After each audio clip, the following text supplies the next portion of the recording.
Traveling with the queen of rock and roll. The COVID hit, now we're stuck at home.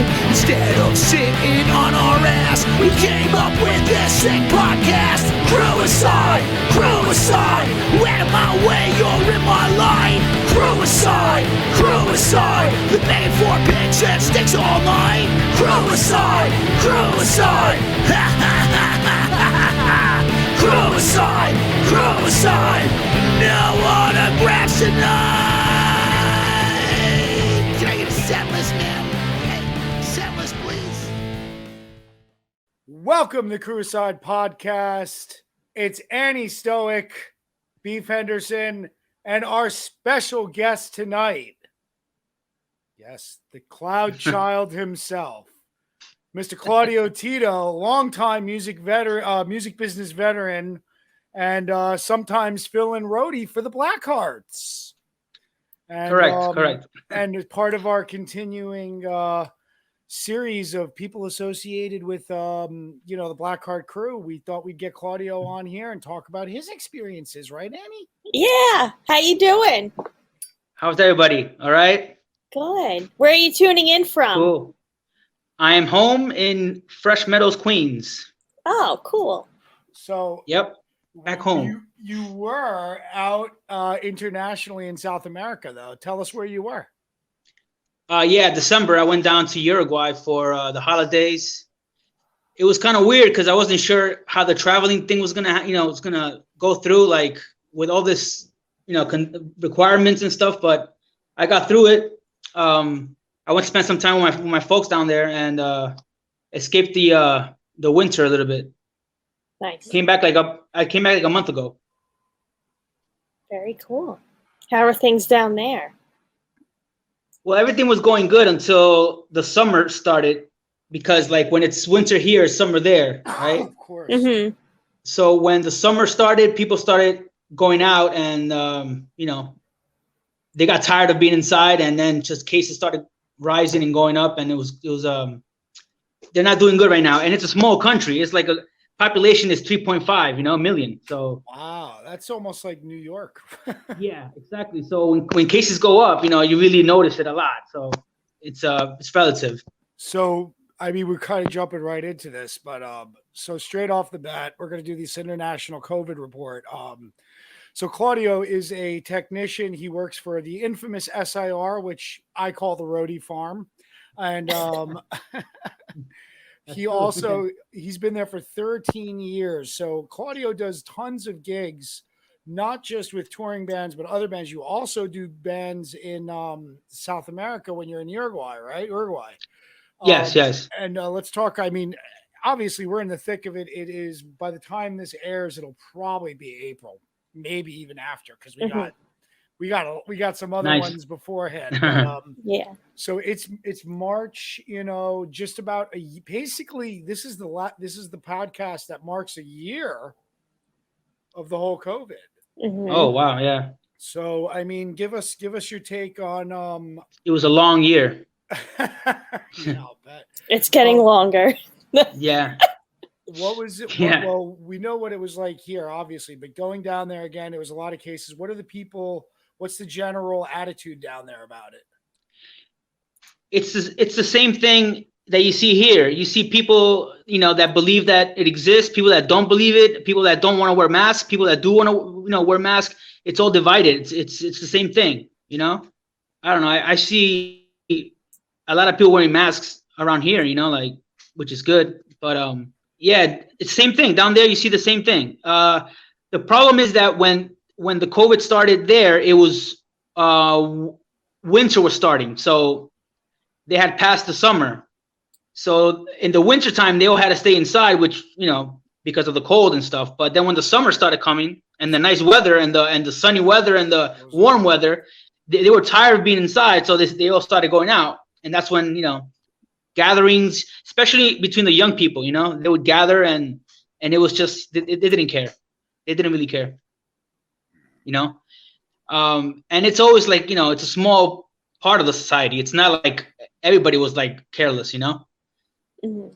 So it's basically what you see here. I mean, you saw kids in the summer getting together and, it's just, that's all it is.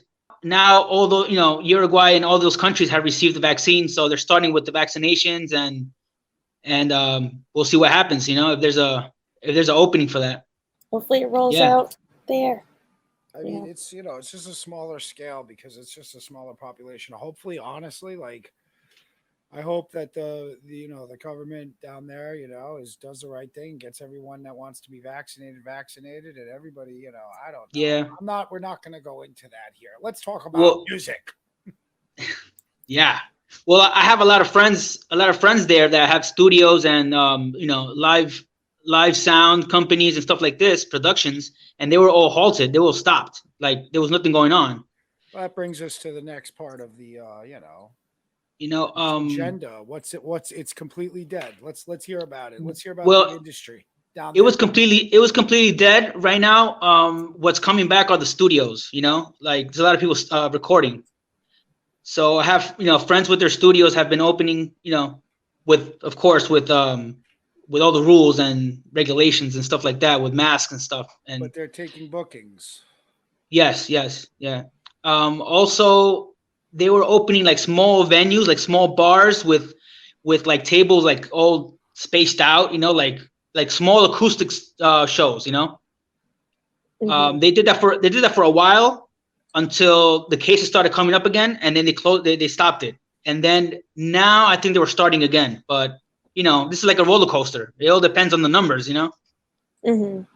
When you think things are going good, then all of a sudden, everything goes crazy. So it's hard because you get relaxed because you see it going exactly. Okay, and that's because nobody wants to be stuck inside or right, or go through this. Of course not. But the only way to get out of it is just sacrificing a little bit, which we did already a whole year, right? Like the first 3 months, I was like inside. I wouldn't even look out the window. I was like, yeah.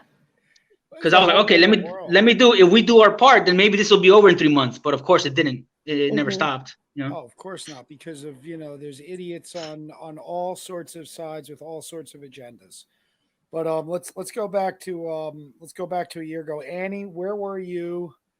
You were prepping, possibly, or you were on a gig. You were off a gig. You were about to hit a gig.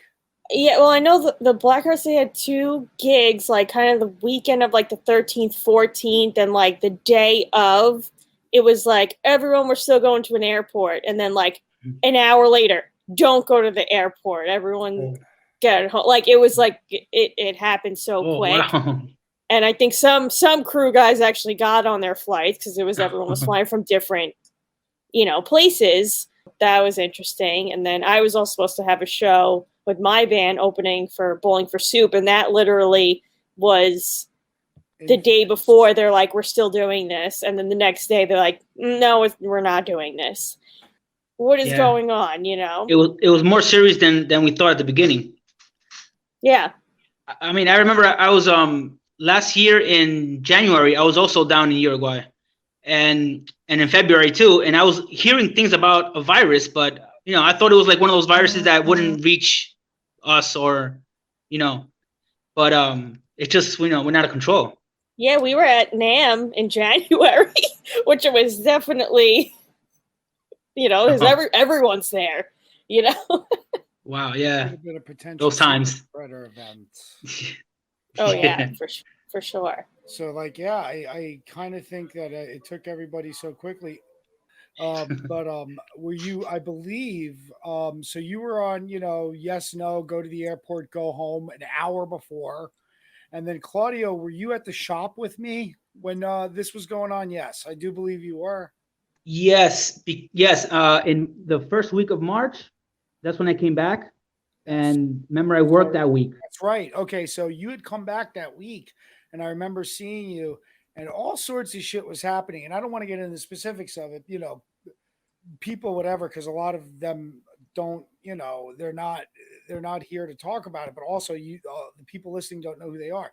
But Claudio and I work for the same company. We'll give you some more background, SIR, and we both are employed there full time as technicians, first and foremost, and we do everything and anything they need us to do. Claudio has been there for 13 years. He's done every type of gig there is, which we will get into a little bit later. But we have a general shop where we work out of, and that day, you know, this week sort of, it was really stirring up. I was going back and forth to my mom's at that point for a couple of days here and there because I didn't know what was going on, and she was needing help. And eventually, you know, on the 13th or the 14th, maybe I think it was the 12th or the 13th, I, you know, we were given a choice, and a lot of us took that choice to just go home. Well, remember on the 13th, I left. Remember, I went to the UK. That's right. You were going. Yeah. So in the middle, literally at the start of the pandemic, Annie, he's like, "Oh fuck this! I'm going on vacation." Well, yeah, I went to the UK. The UK for 15 days. Yeah, and it was weird because I didn't know I was gonna come back. But you got but, here. But while I was out there, that's when SIR, you know, decided to shut down. You left like a day or so before. I got a text from Chris. He's like, everybody's going home. There's no, you know. I'm like, oh. And okay. With Annie saying, you know, when she gets the call from, you know, Ed or whoever's in charge of the call, I mean, for them to say, yeah, we're still going. Nope, don't worry. An hour just before you're supposed to leave. No way. That's serious because the big C cancel, the big C is not something that the Blackhearts ever want to do. I mean, like in maybe 10 years, maybe I would say 3 to 4 gigs. Most of them were like weather. Remember when we did that gig in Beef? You were at one. Yeah. Oh, we were in one in what was it? No, Louisville, Kentucky. Louisville. Okay, so the sky was black. Black. Oh, was that at the? That was at the arena, right? I mean, the stadium. I've never seen anything like it. It was like. Cloud. It was bad. It was bad. And it was daytime. It was daytime and it was black. I think it was starting to get dark, but not that. Like it wasn't supposed to be that dark. I remember my friend Eric. Creepy. I think was there too. Yeah, it was. It was a so bad creepy. gig, but the gig got canceled. But I remember those 3 gigs. Yes, you just remembered.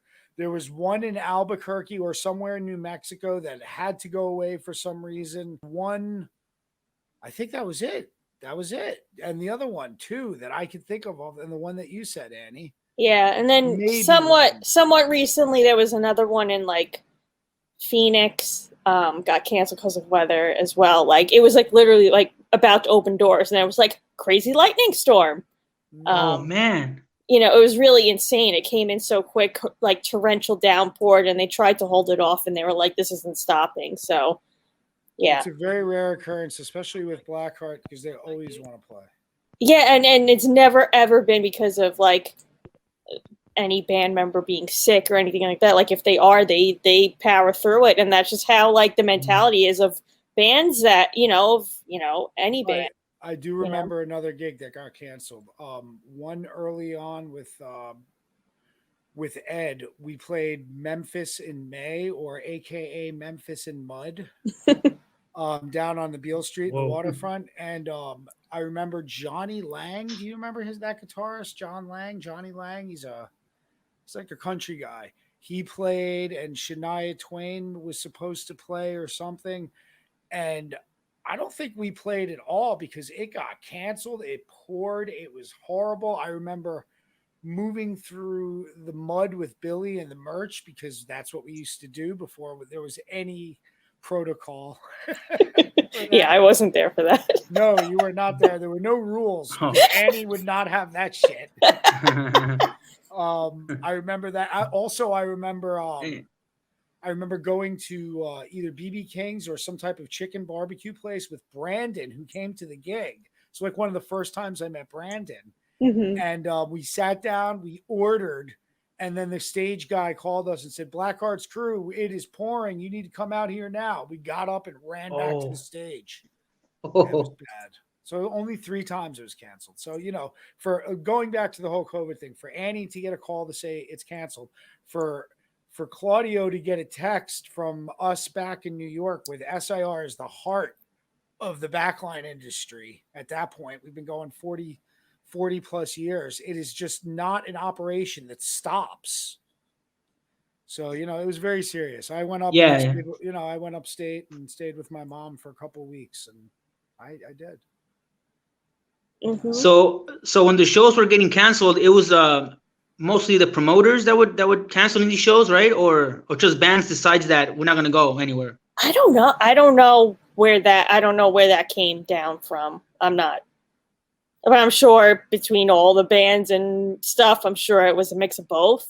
Who knows? I think that when the states handed down the mandatory, or it was a went into like, let's go into shelter in place, I believe it was. Yeah. Called. Right. I think all the states basically, it came down the line, and event capacity got killed. So on one end, the promoter can have a show. On the other end, whatever. And I think it's a little bit of both, like you said. But at some point, when capacity gets killed, what can you do? Yeah, I mean, that could have been like from the promoter on like an insurance end, if it was a city gig, it could have came from the city. I mean, I'm sure with all those gigs getting canceled, it could have came from numerous different, because those were like multi-band gigs, I believe. I think they were in Nevada. I can't even remember at this point. But who knows if other artists were pulling out too, and they were like, "Listen, this isn't, worth it." So there's a lot of people involved in those shows, and I just wonder who makes that final decision. Like, okay, that's it, no show. I guess it's the state, right? I don't know if every state closed down at the same time. I don't remember that, but I guess if the state says, okay, there's no gatherings anymore, or like, closing down everything, I guess there's nothing to be done, Mm-hmm. Wow, you're right, man. Yeah, everybody. I'm sorry. You froze. Okay. You froze. No, just kidding. Well, why don't we go back to how you got your kind of start in the business and what your kind of first gigs were? My official, like professional gigs, I would say, other than you playing as a musician, because everybody here is a musician, right? So getting paid with beers for playing in a bar doesn't count. No. Not even beers for gigs. I would have to say, I mean, I interned in a recording studio before I even started SIR, but sorry. I think SIR would be my my start because Sorry. I would say SIR starting at SIR was the best, because that's where I got my feet wet with all with gear, with with the whole production of getting gear together and knowing all that stuff. I think that was the best school, A lot of people always say, "Oh yeah, go work at Sam Ash, or one of the major music retailers." You never did, right? No. I did. Annie never did. No. I mean, I'm not a good salesman, so I wouldn't be in any retail at all, I'm horrible, but I try to be as far away from the public. Oh yeah. I like being in the back. And Annie, remind Claudio and I to talk to him about the infamous gig that we did in New Jersey for the Jonas Brothers. Oh, nice. That was a great. Wow. That shows you the contrast of how we both work well together, and we're very good at what we do. I would number one right here. He knows it. I love working with him on a gig, and that's why he gets into the Blackheart mix, which we'll talk about right now. But we have like almost opposite personalities. Kinda, yeah. It was like yin and yang, like night and day, or all right. So Beef. I mean, we all know Beef, and he did his thing. Like we were at the beach. A lot of people. It was great, but I was like, just I'll be on stage, quiet in the corner. You can go do what you do. But what is it that I do? No, all right. Anyway, so we'll get back to that. But I guess it was what, about 5-6 years ago?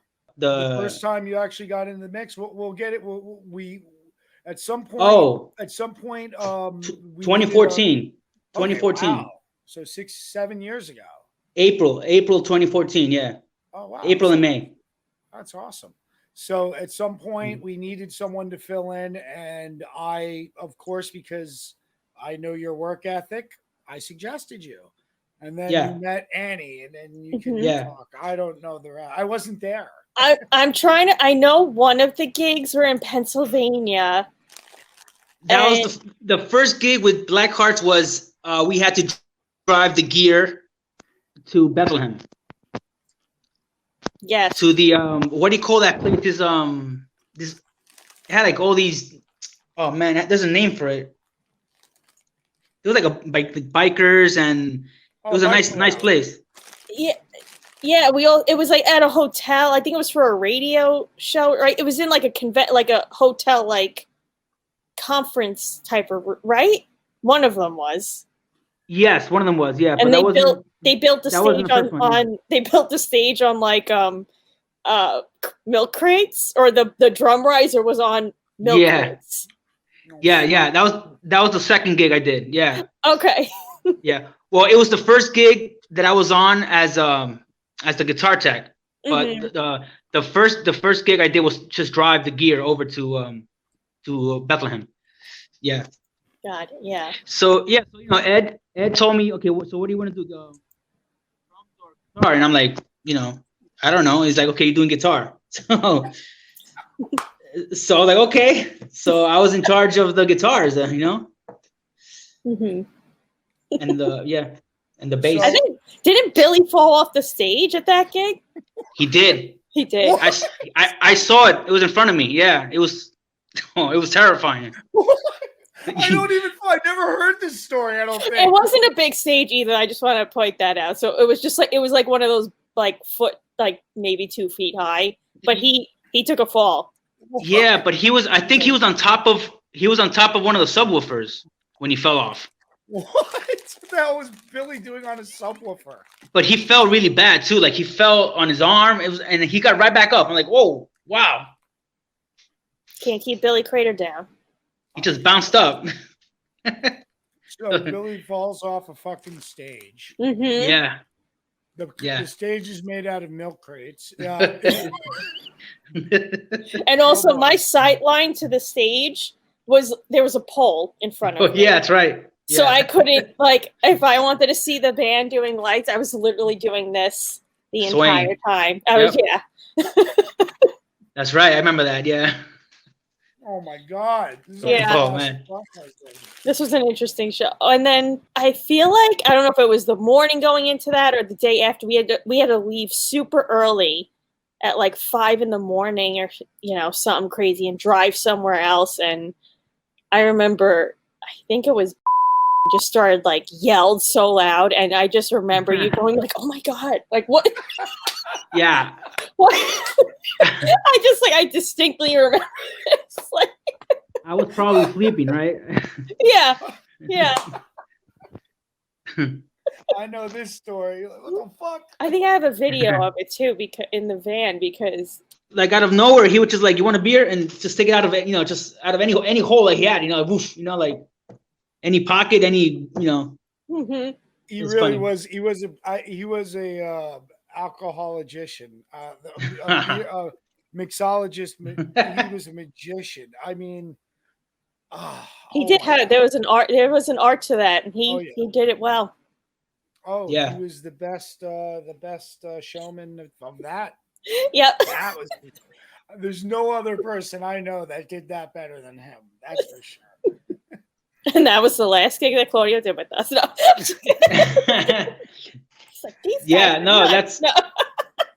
We would hang out, you know, like when we went back in the hotel, hang out in the room a bit, and then, you know, it was fun. It was fun. Have a beer or two, and then to bed. Yeah. Yeah, I'm sure Claudio's being real nice and PG about it, because hanging out with those guys and our crew, it could get a little rowdy. Well, I just watched. I'm an observer, no? You know. I just Yeah. I just drank a can of beer. That's it. Was that it? Only 2 gigs? Or I thought you did more with them. No, I did more. We went to remember we did Shreveport in Louisiana. I wasn't there on that either. Yes. Where That was a cool Elvis? Yeah, that was a cool venue. That's when Elvis played. Yeah, that was the building where Elvis left the building. Oh, that's the Shreveport Arena, or that's Yeah. It's like a Yeah. theater hall type of place. It's pretty cool. Yeah. And that's ladies and gentlemen, Elvis has left the building. Yeah. Yeah, that was it. Yeah. Yeah, I think That was cool. the Pretty Reckless played too. Yes. Yes. Yeah. Yeah, that was Is cool. that Taylor Momsen's band? Yes. Yep. Was she surrounded by security everywhere? I don't think at that point they were all really cool. It was a fun show. I think that was also like a radio type of gig. Yeah. Yeah, it was. Those are weird. Yeah. Though, those radio gigs. You know what I mean? Yeah. Claudia? So if we talk about radio gigs, it's kind of like they'll have a lot of like big artists, and it's usually like random in genre as well. Like there's always like it's very drastic. It's top and usually 40 versus and usually every band only plays like 4 songs. It's like that's how they if lucky. Yep. Yeah. So I guess the most familiar you'd be with it on the national levels, the Jingle Ball is basically like that on a national national level where they do arenas, but there's all types of radio shows and markets, because even though, iHeartRadio has all linked them together at this point, there's still local radio markets. You know what I mean? Mm-hmm. So, oh God, I remember doing a stadium show with, and it was a throw and go, where we came in and we just went, and it could almost have been, you'll have to bleep this, a situation. Wow. We were gonna what happened? down with these fucking assholes. Fuck their crew. Yeah, fuck them all. Oh, there's gonna be a bleep fest. Yeah, if we talk bad about any bands or crews, then we bleep their names. Yeah. Just so you know. Yeah. So like fucking. So we get magic there, of edit. Yeah. It was just a typical radio show, but it was on a big, like it was at a minor league stadium. So you know what I mean, Annie. Mm-hmm. Actually, yeah, I do remember the we didn't do the gig with their lighting, or they were doing like the gig like the day before or day after, and the lighting guy came up to watch me run the light board, and he's like, "You have really good timing." I was like, "Cool, thanks." He's like, "But you really shouldn't be like shaking your leg and stuff while you're doing lights." Oh, what and I was like, "What?" Who was that guy? Who? I guess the lighting guy for. I was like, "Why would you tell me I have good timing and then tell me don't shake?" Like kind of like bouncing your leg to the music.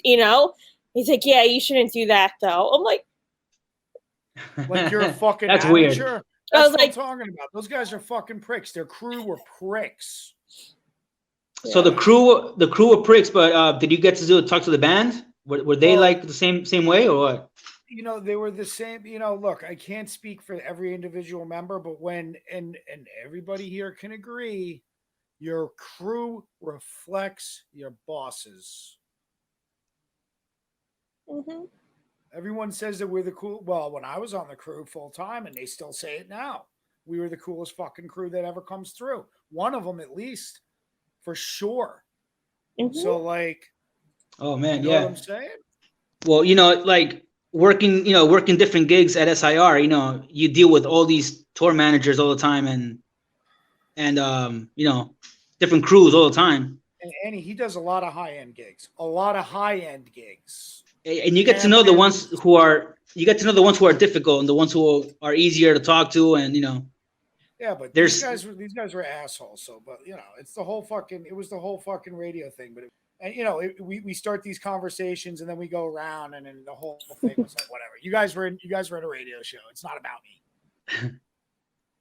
Well, would you say from your experience that you think the difficult people you work with reflect on the artists they're working for? It's not always like that. I mean, that's why I wouldn't say it's 100% like that. Sometimes the artist is like, don't worry about it. It's no problem. But the tour manager, they have responsibilities. So they sometimes take it out on the guys that have the backline, or whoever else they could. So it's not really the reflection of the artist all the time. But there's cases that, I mean, they're both the same. Yeah. I would say that. That's why I don't really like totally agree with what B said. But you get everything, There's cool artists that have asshole tour managers, You're right. And then vice versa, Right. Well, yeah. So you do want your tour manager or some type of management to, you want them to be the jerks and not the artist too. Yeah. So there is that also that aspect to it. But I think more kind of what Beef was on Beef's end, as far as the overall crew, I think if everyone on their crew is kind of rude and doesn't want to work with you, then I think that might reflect on their bosses. But I think if there's the one person, that might not necessarily reflect on your entire organization, which can work with everyone. I was angry and hasty. You're right, Claude always does have a chance. Always has the effect of bringing me down. You know what? I think it's I would say it's hard to find a whole crew who are assholes. I mean, that would be sad because it just shows that you're not really. I mean, not enjoying what you're doing, but people act fucked up like that because I guess they have a lot of pressure on them, or they need to have the show done perfect, and nothing go wrong. And I understand that, and I guess when I deal with a difficult person or angry person, then it makes me want to do my job even more, even better, because I don't want to hear him screaming, I don't want him to get more angry than he could be. So I always try to be on top of him. If he needs something, I'm going to be right there. I don't know. It's that's the way I see it. I mean, you can't really change. Job done. Yeah. You just got to deal with it. You can't just. That's the problem with this business, is that there's people that work as a tech, but they don't have the they don't have that people kind of skill that you have to deal with assholes sometimes and keep and hold it in. You can't just blow up on people if you're working. So that's I would say that's, I don't know, 80%, knowing how to deal with the managers and crew and Mm-hmm. Let's you touched on some good points there, that for people that are trying to get in, there's a big fan base that listens to this for obvious reasons, and then there's a big fan base that's actually interested in the technical aspect. And if you're really going to be serious about working in this industry, Claudio said it right, and Annie always talks about it. She's always going to be professional, but when you cross the line, then you might get a little attitude. But in our positions, especially working for a production company, when you're working with the artist and their crew, Claudio's just hit it right on the nose. If you're going to be in backline and production, you want to be on top of your game. You want to almost anticipate what your gig is, your artist is, your talent is, your main talent who you were there to work for is going to be doing. And if he or she is difficult, or they are difficult, then you don't want to hear it from them. You're right. It gives me even more. It gives you even more, to be like, let's get this fucking gig over with, Yeah. But you know what? Not all gigs are beautiful. You're going to have fucked up days, and that's when you have to know how to suck it up and not be confrontational. That's what I'm saying, Yeah. That's the night. So let's hear a nightmare gig, Claudio. Let's hear some gigs that stand out in your head. I think Annie was going to say that, but I had to ask. Oh, damn. Sorry, Annie. You think about I gotta think. Highlights in general. Who's some of your favorite gigs that you've had? You just have you have people when I work with what's his name? I'm not good with names either, but right, the drummer. Yes. So I had a gig with him out on Long Island, far away, right? Mm-hmm. And I only, the guy was complaining about his drum stool, right? The drum throne. And I didn't have another one. So, I'm like, all right, let me see what I could do. And that was for sound check. So he left, right? He left and I didn't do anything to it. Right? I just kept it there. So he came back and he played the whole show perfectly. He's like, "Thank you, man. Thank you. That was great." I'm like, "Okay, I didn't do anything." So you got things like that where you have to know how to kind of deal with those situations when it's hard when you're far away doing a gig and you don't have a replacement for things. That gets kind of crazy. Well, like we always do bring spares. A good techs always bring spares, but sometimes Yes. it's beyond that. It's beyond that. It's And beyond Andy that, knows yeah. too.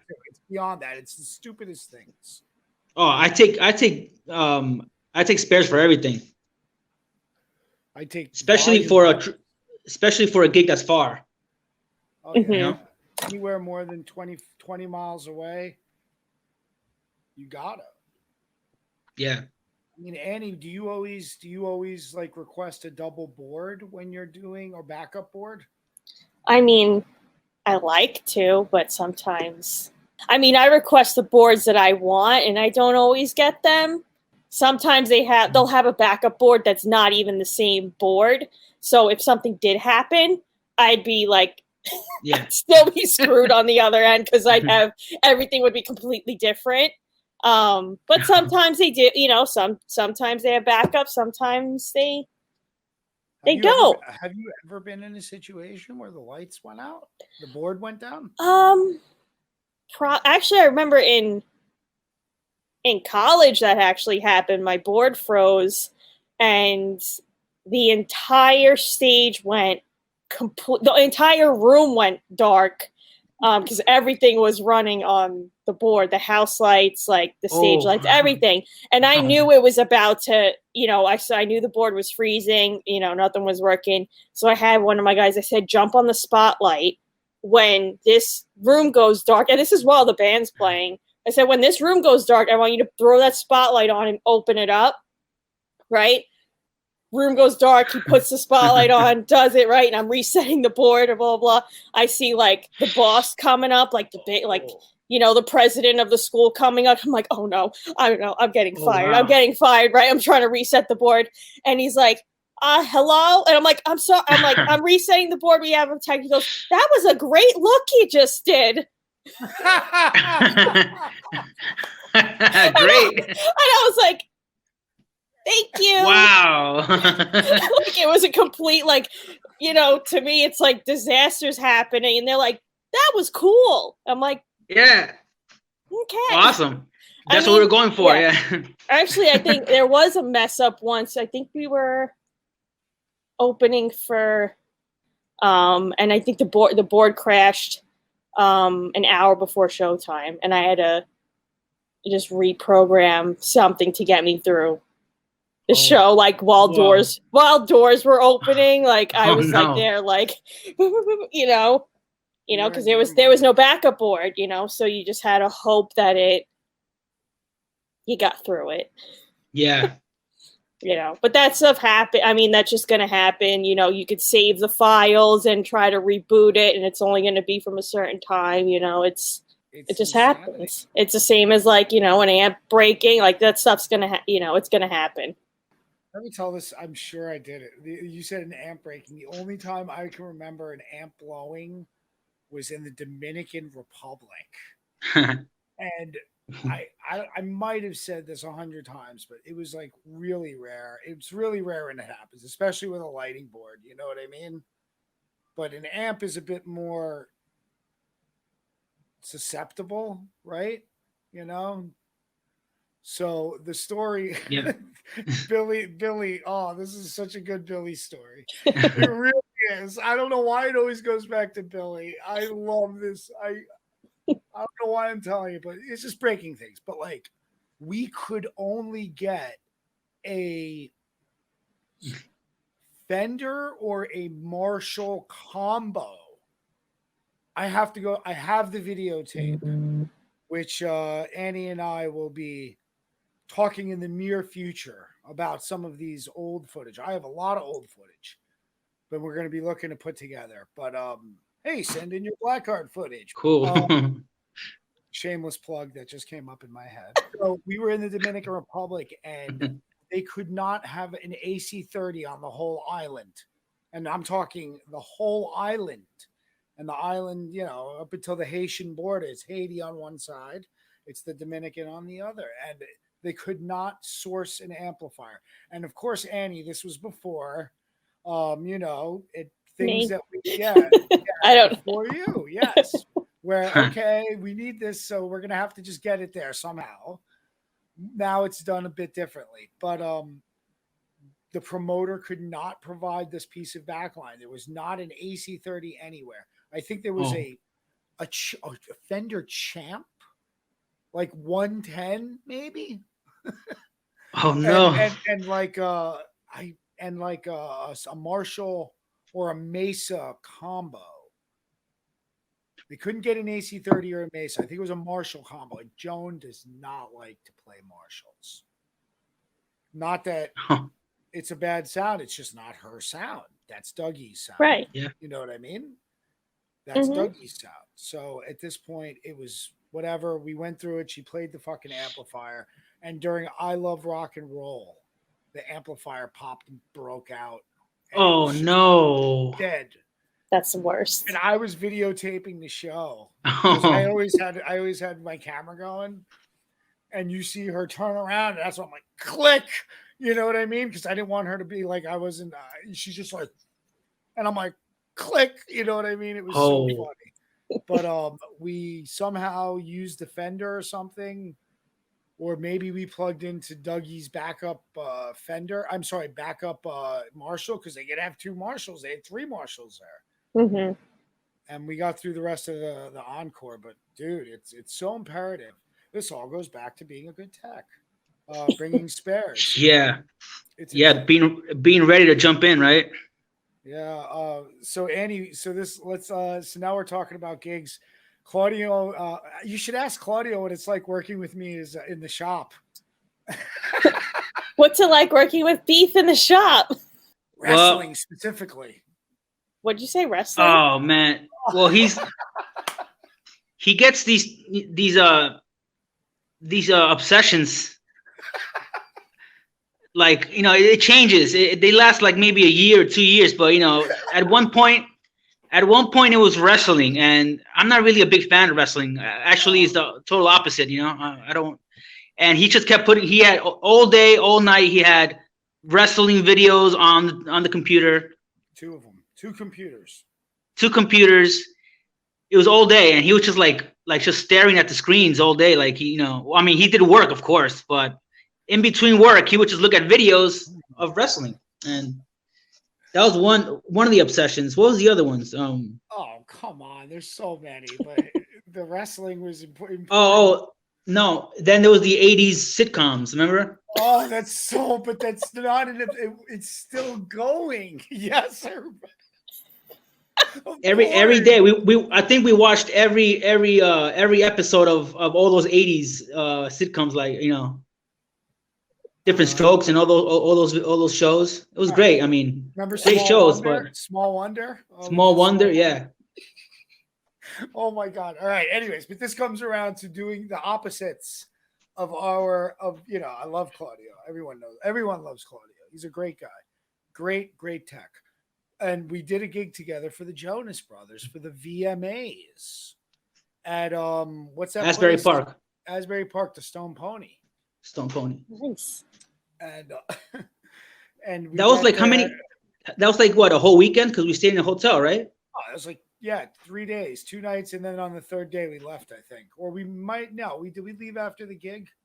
I think we stayed because we didn't want to. Oh yeah, no, we drove back at night. Yeah. Oh yeah, because we could get back to the shop by 1 or something. Yeah.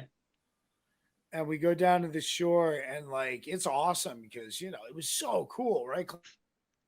Yeah. Claudio, like we had the old hotel. we get down there, we end up knowing, I know everybody. So we knew everybody on the gig. It was very comfortable. And it was great combining the two things I love, music and the beach. So you just love the beach. I love the beach. So it was nice to be there. It was summer. It was nice. A lot of people. That was live TV too. And then what did Beef do? Actually, I didn't cause much trouble that night. I was just, like, being my lunatic self, right? Well, I don't know. After we went to our rooms, like, I don't know what he did. I went up to the So roof.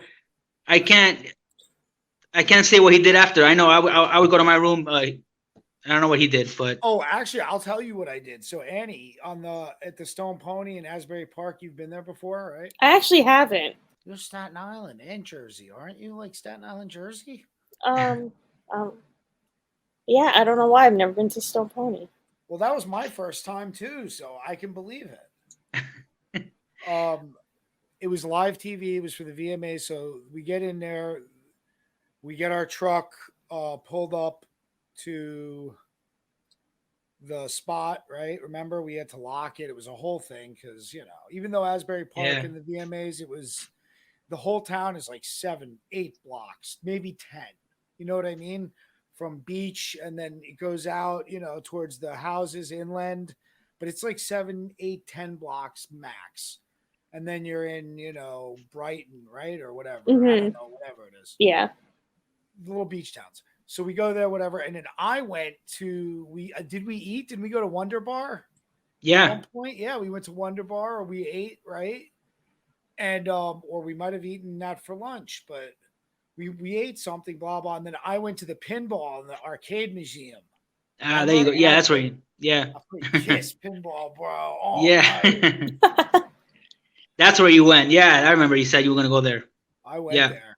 I smoked pot up on the roof and went to the pinball. Was that the bar? There was the bar we went to eat. Is that the bar that had the dogs? Remember? Yeah. Yes. Yeah. Like you can go with your dogs. That was so there was Bar, yes. like a dog park next to it. I think that's Wonder Bar, yes. Yeah. Yeah.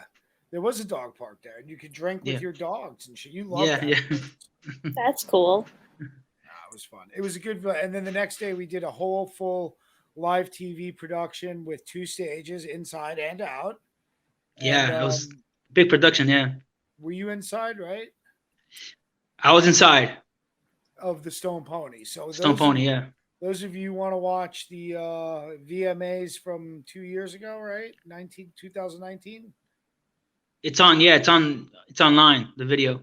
Yeah, and you'll see them do the inside, which was, I think both of us were there. And then they start out inside, and then they walk out onto the big stage outside.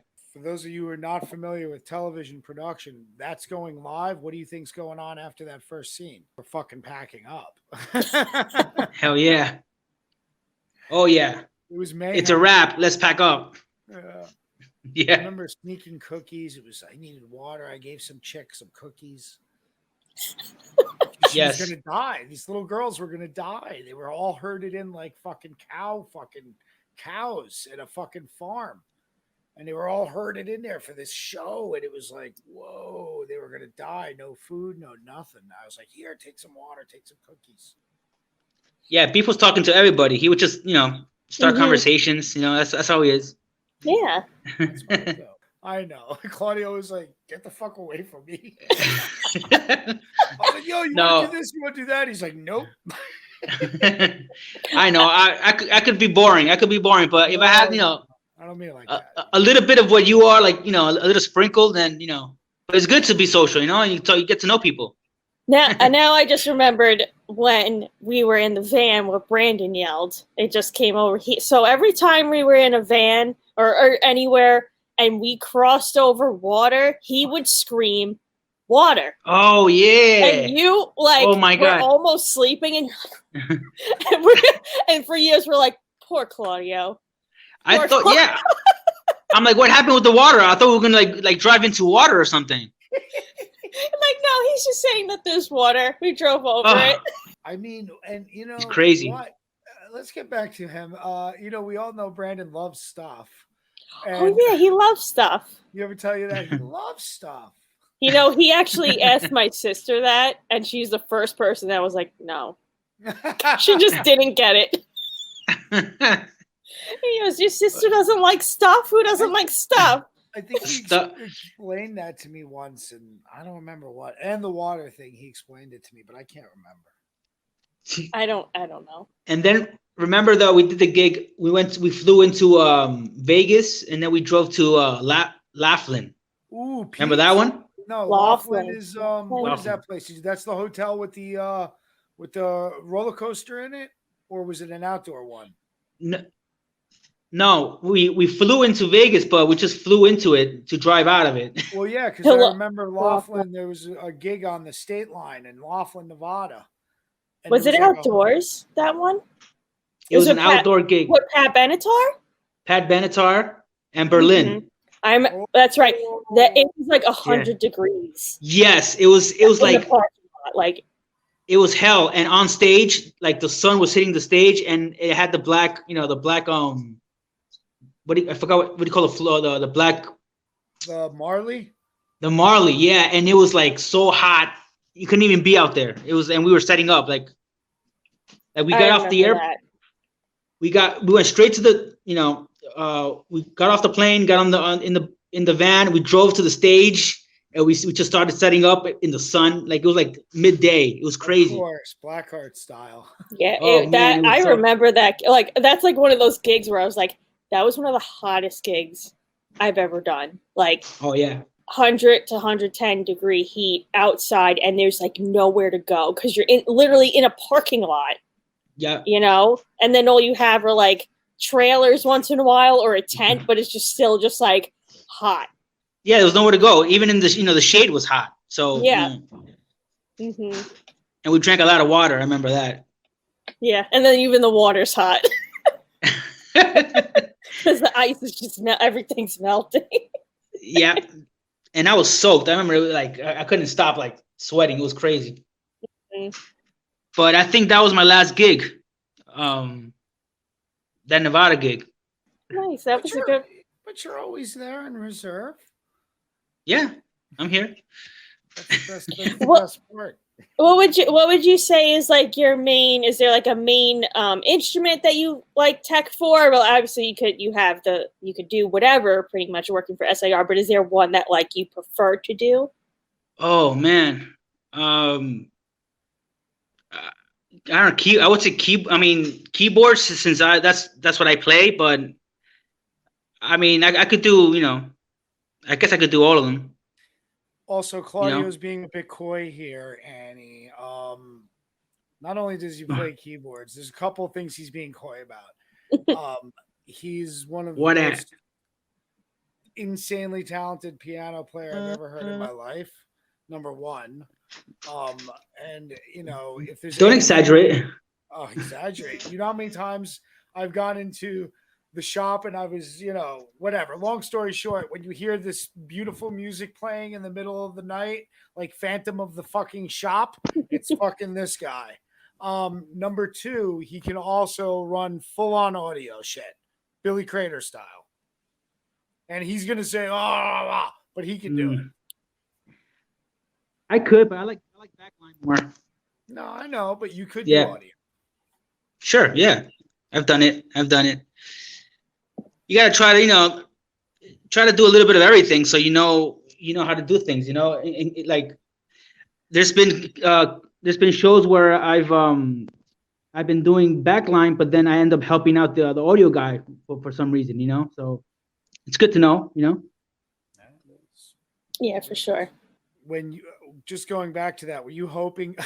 I just wanted to ask you this before. Were you hoping that Ed wasn't going to say guitars that first time?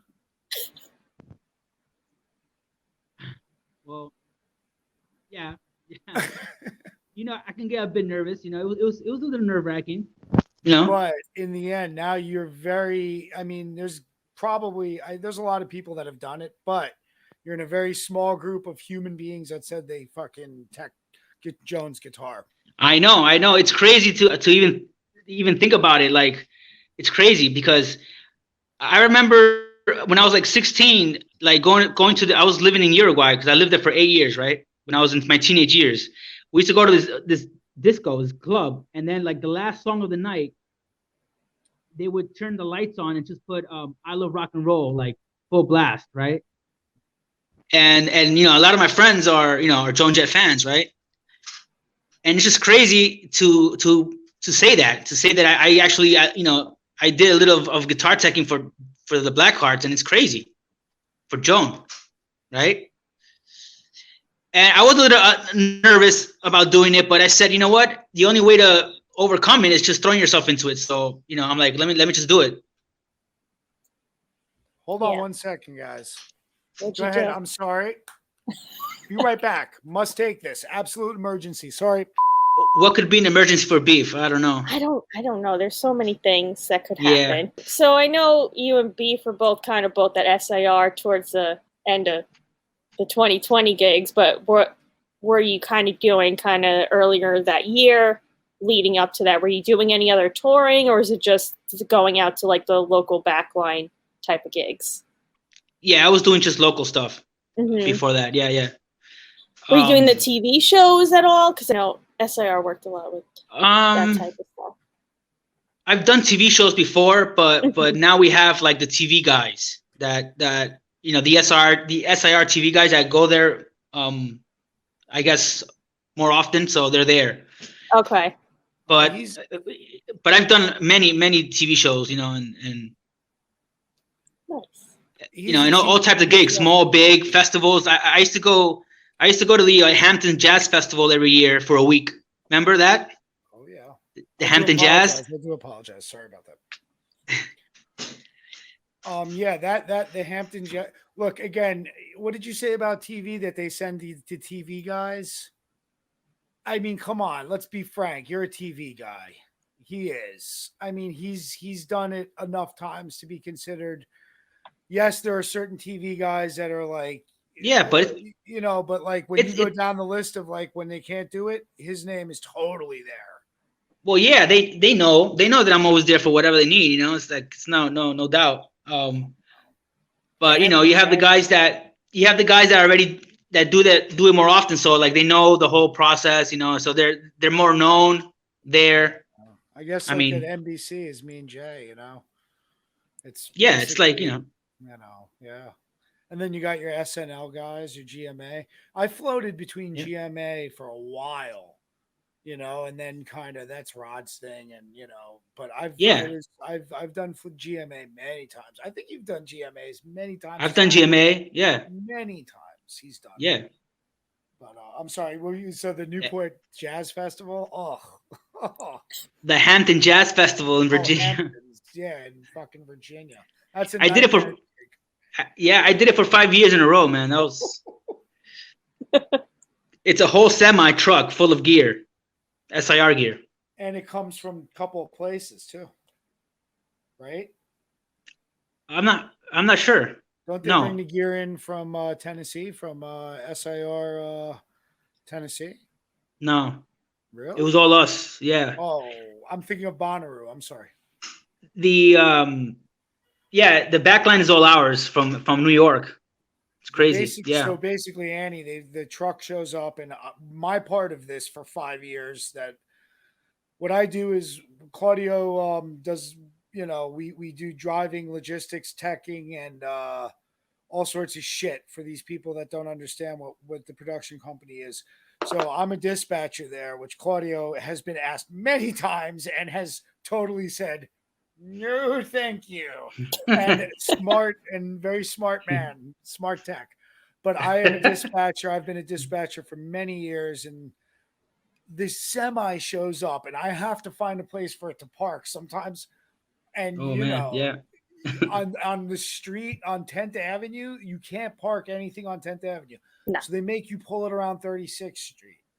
You know what I mean? And we got to find a fucking place for a semi, and there's regular traffic going down from the tunnel. And you got to load the shit, a full truck. Yeah, we cross-load it. We put it in our trucks first, and then we cross-load into the semi, right? It's crazy. Yep. It's insane. Oh, I forgot about the crossload. That's a new band. So that's an offshoot. So that was interesting. working that festival was interesting because, wow, I mean, it was supposed to be How many bands a night were you dealing with 4 to 5 bands a night, back to back. on main stage? There was only one stage, yeah. One stage. Everything was on rolling risers, right? And the stage was high, so they would forklift everything up. You know, Sure. It was crazy. And we had a piano. We had 7-foot pianos. We had Leslie's. We had B3s. We had like every gear in the shop went down there. Almost every piece of gear. Why don't you rattle off some of the lists of some of the artists you've worked for over the years, other than Joan? When you put me on the spot like that, it's hard. That's It's hard for names to twice. come out. I know. Go Let's ahead. see. Jonas Brothers, right? Smash Mouth, Max Weinberg. A lot of bands, a lot of like cover bands that play like private events. Those kind of bands. A lot of those. Yeah. House bands and shit like that. Yeah. How I'm about so on bad that remembering names. I know you suck, right? Yeah. No, you don't. I do. Boys to Men, Oh yes. Lauryn Hill, Jay-Z. Oh, come on. He's so Yeah. cool. Mary No. J. Mary J. Yep. Oh Mary yeah, I J. remember you doing Mary J. Yeah. Fuck, Very man, it's cool. insane. The whole festival scene is very shit. I dropped so much stuff. There's so many names though. I mean, I know I work with more. Anybody just that's can't- been any nationally, recognized artist that comes through New York that may have been on GMA you worked with. People like that. No, Yeah. I'm not saying remember. I'm saying that's the type of people you work for. Well, yeah, of course, yeah. So, for all of our audience out there. But I've also worked. I also work with like artists that aren't big or Sure. have a name. Like they're just local bands or because SIR caters to everybody, right? I mean, Pretty much. Yeah. That's Were how you sad to see SIR 25th Street go? yeah, that was sad. Yeah, I actually went to the farewell get together for that. It was sad. Yeah. Yeah, I was there for that too. It's crazy. I know you were FaceTiming me with the locker clearing it out, and it was just like Yes. so sad because I feel like I like which you guys are there all the time, but like that's where like I started working with the Blackhearts, was going to the locker and going there and unloading for the airport. Like it was always Yeah. just meet at SIR and then go to the gig, Yep. That's Yeah, and there were some guys like I don't know, like Chief, for example, who's been there from the beginning, with 25th Street. So it's like really sad for those guys to see that era go away, Yeah, it was that was my first I started work there. I got hired there. Oh, you see, yeah. Before there were even Yeah. lockers in the back. All the lockers were upstairs and at 52nd Street, which is an even more legendary studio for all of you people that like to talk about the real inner workings of the New York rehearsal scene in the 70s. 52nd Street was located, actually it was on 54th Street. The first SIR Studios was located on top of Studio 54. And that's how a lot of the business was attracted. I mean, I'm not saying that. I'm saying it's obvious that there's a connection between A-list, rehearsals and being where that place was. But yeah, it was sad. Yeah. It was really sad. Claudio and I, we spent a lot of good times jamming, playing, recording, rehearsing, working, hanging out, just Yeah. being around it. I mean, how many rehearsals did you do there, Annie? Immeasurable. Mhm. I would, Crazy. yeah, whatever. I don't It's know. insane. Let's see. Maybe I think something better will come up. I Different hope so. location, better location, I mean, nothing more will beat modern. nothing will beat that, but anything that comes around was going to Yeah. have its own vibe. Well, the memories, just have memories of that spot, and then make new ones in the new location. I think we could do that. Yeah. At the end, we like to kind of see what your theories are on what theories and conspiracies time on when gigs are gonna come back, when tours are coming. Like, what's your take on it, and what do you think's going on? Oh man, this is like trying to see the future. But well, I heard that in April, right? I think April 2nd or something like that. They're gonna open up smaller venues for like 100 people or 200 for outside gigs. That's what I read.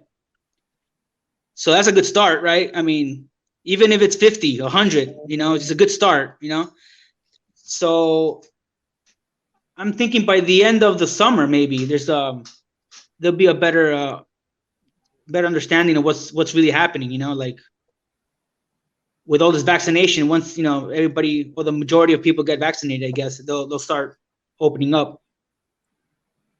But I don't know about the summer though. The summer festivals and stuff like that, I don't think it's gonna happen. Did you hear about Europe selling out? You guys heard about this. Europe sold out all the tours that and all the festivals that they put up on the block. Yes, I heard. Mm-hmm. Yeah. That's a good sign too. And that's for this summer, right? Yes. Whoa, that's a good sign. But you know how this is. They could cancel everything a week before. It's like everything is so change. It changes so quick now. I think I hear somebody's voice. It's not a cute doggy. I have an obsession with Jimmy. Beef says he has an obsession with you. Oh, Every time you is. say stuff like that, it just turns me on a little bit. Love it. I always got to get a cameo from Jimmy. Always. But what about South America? Did you hear anything down there about possibly nothing? Right? Oh no, we went through this. Yeah, very small, and they're just starting up again. Okay, yes. No, everything is worse down there because like it's not even this year. Wow. It's gonna be the last places to get better. I mean, Europe and the US has to get out of it before them, That's what I think. There you have it. Mm-hmm. I think, I always go through this. Australia obviously will be first because they're already starting the Red Hot Summer Tour. Then, New Zealand, Australia, of course, and all those remote areas will be the first. And then, they'll work their way around it. Nothing new. Yeah. Yeah. I think once it's back and able to go, it'll be, there's going to be a lot of gigs. Yes. Once definitely. it's back. Yeah. I think it's going to be tough getting started, but once it's there, it'll be there. Oh yeah, it's gonna come back with full force. I mean, it's gonna be a lot of work, which is good. Yes. Well, for sure. You heard it here. Because I know this guy so long. It's like I'm trying to be so serious about this, and I'm just like, this guy has seen me run around the shop half naked, fucking my mouth, It's like, oh man, you're gonna bleep that too. Anyways, I'm gonna bleep certain things just so it sounds extra weird. And everyone's like, "What the? What was he doing?" Well, it's funny because when I started SIR, Beef wasn't at SIR. He was on the road with the Blackhearts. So I didn't get to meet Beef until a little later at SIR when he came back from tour. And his brother was working with us, right? And he was like, and I was always like, oh, someday I would like to go on tour, And he's like, oh, my brother's on tour, He does some teching. I'm like, oh, cool. So I'm like, oh, I can't wait to meet Beef, And then I met him. We've been friends ever since. And there he is, right there. Mm-hmm. Always the same. He never changed. That's the way he always was. Oh, I love you, buddy. On that note, I don't know what to say after that. I'm gonna have a tear. I'm self-clamped. Oh, I haven't heard that word in a while. Talk amongst yourselves. I'll give you a topic. No, I'm not going to do any more impersonations. You got to do the Scottish accent. That's the best. All right. Okay, I'll end it in the Scottish. Oh, I don't want to offend anybody. All right. Oh, okay. Here's what I did. We'll just do it for us, and if Yeah, it's I'll do it for you. And if offensive, it's then we'll- offensive, we'll cut it out. But it's not really offensive. But all right. So I'll introduce Annie so she can do the outro of the show. Okay. I want to thank my friend Claudio Tito. He's a real hell of a tick. He's a real hell of a man. And know this: if you're ever in a jam and you need a drum steel, he may not have it, but God damn it, he'll make sure it feels brand spanking new. Perfect. And you'll get through that gig. I commend you, sir. And now we're in British accent. There you go. Yeah. Yes. I'm horrible at accents, so I'm horrible at my own accent, as you can tell. So Take it away, Annie. I'm not gonna try anything. Well, on that note, thank you for tuning in with us, and thank you everyone for listening for the Crewicide podcast. Make sure to subscribe, like, share wherever you like it, and we'll see you next time. Thank you. I hope we see you soon. Thank guys. Clow. Thanks for having me. Yeah, thank you. Anytime, buddy. Bye. That was good, man. That was great.